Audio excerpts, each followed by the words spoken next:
Hi everyone, welcome to our talk about jumpstarting your creativity. I'm Justin. I'm a game designer at MIT GAMBIT Singapore GAMBIT Game Lab, and this is my coworker Roland. Today we're going to be talking about jumpstarting your creativity. So what does that mean exactly? Ideas come from everywhere. The game industry is a creative industry at heart, and I'm sure each one of you, regardless of your specialization in game development, has always had at least an idea or two for a game in your head. Like I said, ideas come from everywhere. They can come from the games we play, the films we watch, the places we visit, the things we do, things like that. For example, I take the elevator up to work every day, and I often try to get on one with the least people on it so that I wouldn't be stopping on every other floor on the way up to my office. From that daily activity, I might actually form an idea for a casual elevator sim. It could be about managing the fastest elevator route up to each worker's office, whether to let different workers in the lift lobby get on the first elevator or to wait for more people to arrive so as to maximize the number that will get out at each floor. Many casual games start with this kind of simple idea and are further explored from here. And they go through lots of testing and iteration to become a fully realized video game. However, ideas on their own, no matter how great they may initially sound, do not always translate into fun games naturally. One of the biggest obstacles is the first step from brainstorming to prototyping, right there. Now, I'm sure we're all pretty familiar with the following diagram. It's a general representation of the usual game development flow, which begins with the generation and formalization of ideas at the brainstorming stage, and goes on to testing and documenting at the prototyping stage. Then we enter production, which is where actual development and with code and art assets occurs, and then testing. These two phases are usually recursive, and that is when the product is refined, tested, evaluated repeatedly to improve on it. And finally, we enter quality assurance in the corner here, whereby bug fixing and polishing take place. It seems relatively straightforward how we progress from phase to phase, but let's take things back a second and return to the question of how we can even begin to prototype our ideas from the brainstorming stage. As we mentioned earlier, this phase, the brainstorming stage, is actually where ideas usually pour forth. But these ideas are often simply speculative and not entirely of value as a game in themselves until they are explored and validated. Sometimes you may just have a general idea about the setting or the story, say like a protagonist who wakes up one day to find himself in a post-apocalyptic world where all technology has failed. Sounds like a cool setup. Or maybe it's like a cool power that your main character would have, like being able to manipulate time or to reattach his body parts or whatever. So all these are all cool ideas on paper. But what would those actually mean in gameplay terms? Like, what kind of game is it? Is it a point-and-click adventure? Is it a puzzle game? Is it a third-person action game? Like, what does the player actually do? What are the controls and the rules that the player has to contend with? How do you realize this idea as a fun video game? So let's use an example here. You guys may have seen or heard this game. It's called Braid. It's an indie game. It's not really a casual game, but it's just for illustrative purposes here. So if one were to describe Braid briefly, you can say it's a game about some guy who can reverse time and is trying to rescue a princess, or so it seems. But all that tells us nothing at all about the game itself. To describe gameplay means to talk about how the game is. You can say it's a 2D platformer that involves moving and jumping. You can talk about how the player is expected to use various time manipulation techniques to mechanics to accomplish certain objectives within each level, like reversing his actions up to a certain point, creating a clone that enacts your previous actions, slowing down the movement of objects within the level, things like that. So it's important to note the difference between a narrative idea and a gameplay mechanic. Broadly, the former is a product of the brainstorming stage, while the latter is what prototyping attempts to validate. So, which brings us back to this. Now we know that the first stage, brainstorming, generates ideas, and prototyping validates those mechanics. So how do we develop gameplay mechanics from the ideas from the brainstorming stage? Just a brief, quick intro about the Singapore MIT GAMBIT Game Lab. You might have heard earlier from the previous lecture, the previous talk if you all weren't here. We create casual games based on specific research papers and projects, and these can range from technical models to game theory concepts. A lot of our developed products are shaped from simple ideas contributed by any number of team members at the beginning of the project. So these ideas are then further refined through brainstorming and discussion, during which formal mechanics and gameplay begin to develop. So you may have even heard or played some of our games. These were our two latest ones, Duck Dot, which was the subject of the previous talk, and Snap Escape. Both of these games were based on various forms of research as well. Duck Dot, briefly, was based on technical research about flocking models, which became this. And Snap Escape was about the research on social activity and how it can influence a player's gameplay experience. So it became this game. Both are available on iOS anyway. So, okay, simply put, we use the research that we've been presented with as a starting point, and we shape our ideas and suggestions from there to produce viable gameplay concepts. This workshop is how you're going to go about doing that. You guys may form teams with your friend or neighbor, or you can just do this individually anyway. So to give each group some direction to start you off with, I'll later suggest a base team to work with, and that will be your research, so to speak. So conceptualizing ideas. Before we start, I'll just go through these couple of practices that we employ at GAMBIT, and it might help in shaping your game. One simple way to do this is to deconstruct your idea into verbs. Since the mechanics of a game are basically what the player does throughout the game, the duration of the game, relating it to actions in the form of verbs would make a good starting point. Like imagine you had to program a remote control with about 4 to 5 buttons on it for your character. What actions would you implement in those buttons? Also remember that this is supposed to be a casual game workshop, so put the story to one side and think in terms of formal gameplay systems. More on that later. In fact, since we're going to give you guys the theme of sorts, you don't really have to worry about the story or anything and just get down to the gameplay end of business. I mentioned formal gameplay elements. I actually described them briefly when I was using Braid as an example earlier. This is basically a term used in game design to refer to the underlying systems and mechanics of a game. And you should keep these in mind when conceptualizing your idea. Things like objectives, like what is the point of the game, what is the player supposed to achieve at this stage of the level. Procedures, like simple instructions for the player at each point.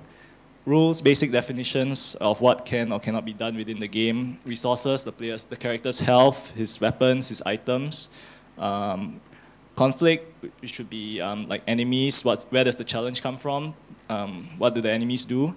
And outcome, how does the player actually beat the game? And this is really important as well, the genre of the game.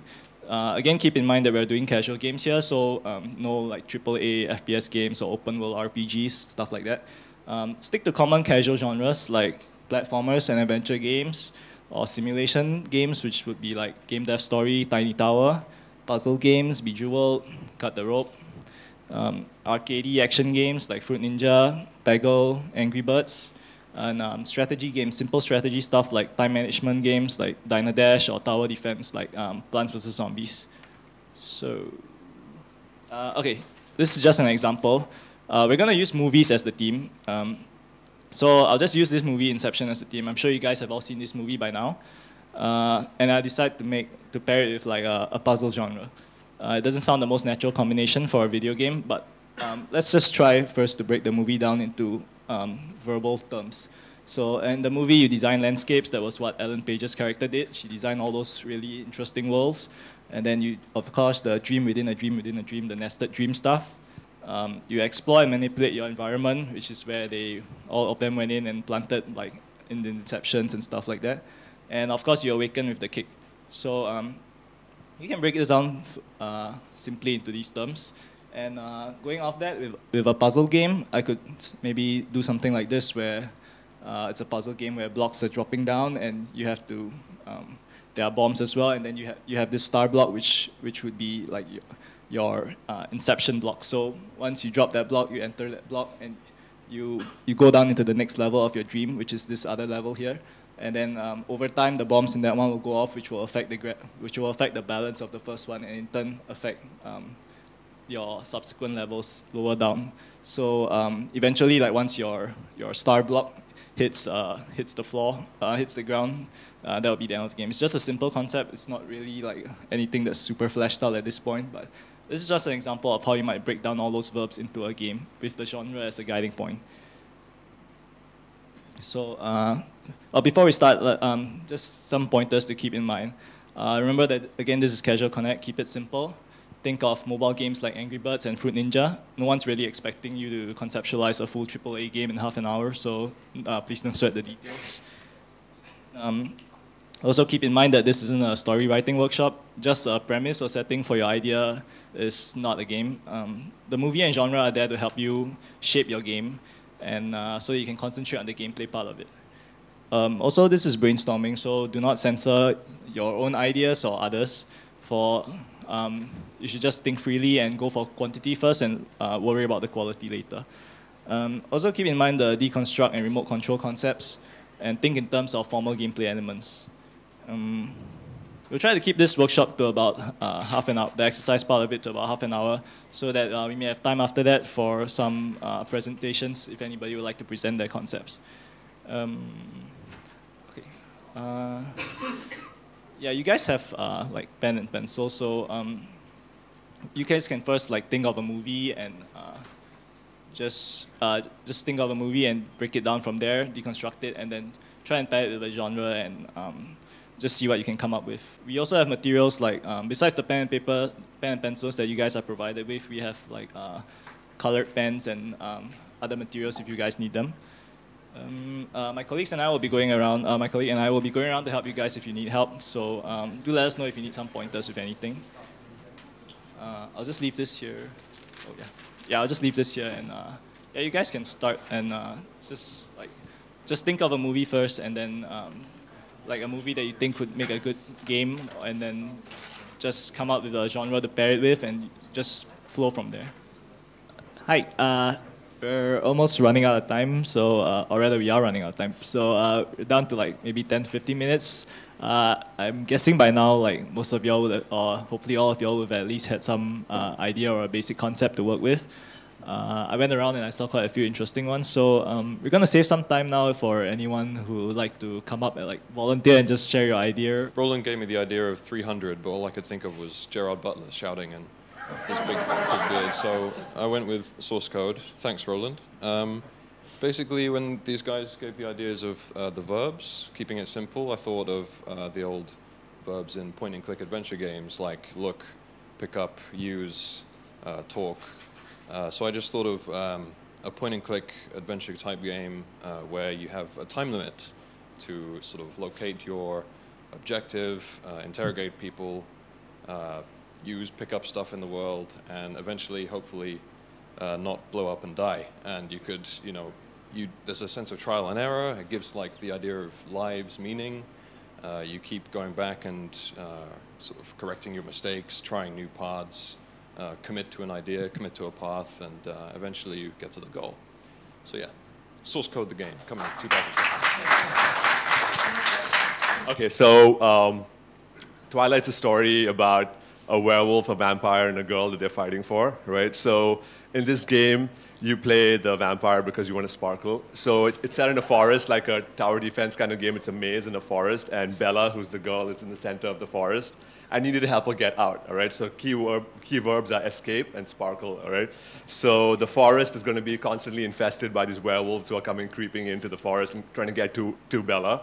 And you need to move Edward around the forest and turn on your sparkle. And when you turn on the sparkle, you're stationary, the werewolves come to you instead, and then you try and move Bella around the maze. And then when she gets stuck in a tough spot, or when the werewolves come too close to you, you move Edward around. So you can only move one character at a time, either Edward or Bella, and try and get out of the maze. And the only way to do that is to sparkle at the right location, and because that's all you're good for as a vampire, and attract the werewolves to you, and make sure there's enough space on the other side of the map or wherever she is for her to get out instead. All right? And that's Twilight the game. I'm sorry, I'm not really fluent in English, but I'm trying to present my game. This is about Shopping Daddy. I got my inspiration come from Cooking Mama. If there is Cooking Mama, why there's not Shopping Daddy? Okay, so the idea of the game is sometimes men like us couldn't remember all the things we have to buy. So this is about a game about shopping for a daddy. So you got a list of the things that you have to buy, and then you will be given a mini map before you play the game for the location of all the items you have to buy, and then The gameplay, you should choose the right item, and you choose the path, and basically you are moving the chart, and you pick the item, and a lot of mini games involving buying things like that. Thank you. So basically, our game is based from Titanic. We call it near, far, wherever you are. So you have characters, Jack and Rose. It's a top-down scroller game. So once you know that the Titanic, of course, tips over before sinking, right? So you're you're here at the bottom. You see them sliding down. So the premise is you have two characters sliding down, and you have to control them. Since they're so sweet, and also they always stick together. There should be there are obstacles, and of course they both have to sort of avoid it. So while they're sliding down, and while you're trying to make them avoid each by controlling them, sliding them apart. You can't exactly slide them apart for a certain number of there's a time limit for sliding them apart, because, well, obviously they don't want to be separated. And also basically the point is since we all know they're gonna meet their inevitable ends anyway, you're just gonna have to prolong the time that they spend together while falling down that long, dark. Thank you. Okay, yeah, you can have a last one here. Thank you. Hello. So the movie that we chose was Wanted, and with that movie, the only thing that probably all of us will remember will be curving the bullet. So that is the only inspiration for that game. But anyway, our game is our idea is mobile targeted, wherein it will be deployed in a mobile device since it's easy to draw with using your fingers. So you play as the character. What's the name? What's the character's name? What's the name? I have no idea what his name is. Anyway, you play as the lead character, and then you have to. There will be enemies in the screen, and then you have to draw the bullet pattern. So from here, you draw the pathway that the bullet will go, and hence you will curve the bullet to hit those enemies. And then you will have only per level, you will only have a certain number of bullets. So you need to hit as much enemies as you can with the least amount of bullets used. And then later on, we were thinking that later on maybe we can put in obstacles in there and then make the enemies move bit by bit, so it will become harder to shoot them. And yeah, that's it.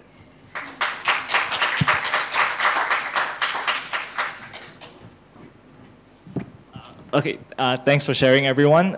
Come to the end of this really quick workshop here. Just a quick conclusion.